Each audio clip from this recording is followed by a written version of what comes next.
Good morning, everybody. Welcome back to Cilinix Crypto, and welcome to a new video here on Ethereum. It's been a while since I covered this. My apologies for that, because I know quite a lot of you are interested in that. But honestly, I mean, Ethereum has just not been the greatest asset in the last couple of months.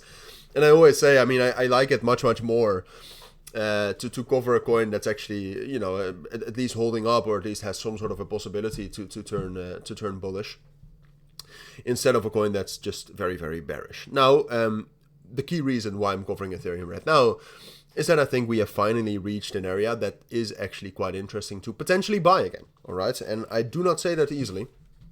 I'm quite conservative, and I'm quite hesitant, especially with buying Ethereum, and that comes out of experience of buying Ethereum over the last 2 years.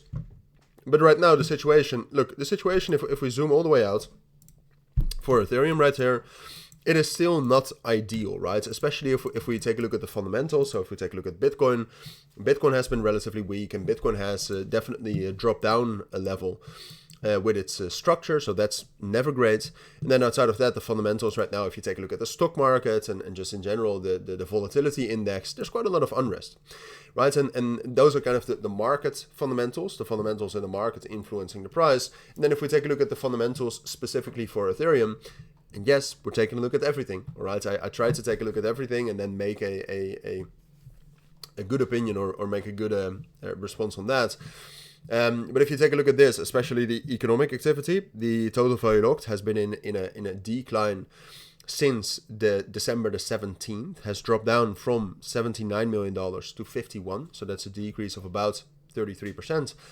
And the DEX trading volumes are actually still pretty good. That's something I'm fairly positive about. The DEX trading volumes have basically been steady since November the 12th. And they're still pushing like about $3 billion, even in, well, this is actually pretty old data. I'm not sure why the data is lagging so much. But last week they were actually pushing, you know, billions of dollars per day in volume. So that's still pretty good. So that's nice, all right. And I personally also still think that Ethereum is one of the greatest blockchain, all right. So that's not the question. However, and I kind of want to see some things right here. Yeah, I already thought so. There's a trend line here, which is actually quite important, which we've dropped down below. But no, I mean, if you zoom out right now, Ethereum, first of all, is just at a major support level, right? You can see we should probably take away this kind of volume right here. But if we're taking a look at the volume, which you can see on this graph here at the left, obviously Ethereum consolidated between June 2022 in November 2023, and you saw three areas with a lot of volume, all right? The POC is around 1640, and then there's a lot of volume right here around 1800. And then the top of the range and also the level we broke above to turn bullish was this level right here between 2100 and 1950. That is the area all the way from the top of the range, which is actually quite low in volume, but that's not that crazy.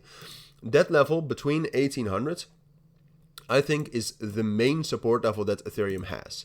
And then what you have to ask yourself, and then you could argue that this is the bottom of a range, right? And then the risk reward is amazing, because the potential reward from here, if we move back up to the top of the range, is a 50% move, and the risk is about 17%. So the risk reward for Ethereum right now is pretty good. But now the question is well, do we have a strong enough market, and are the fundamentals good enough to expect that Ethereum is going to be able to hold this support level?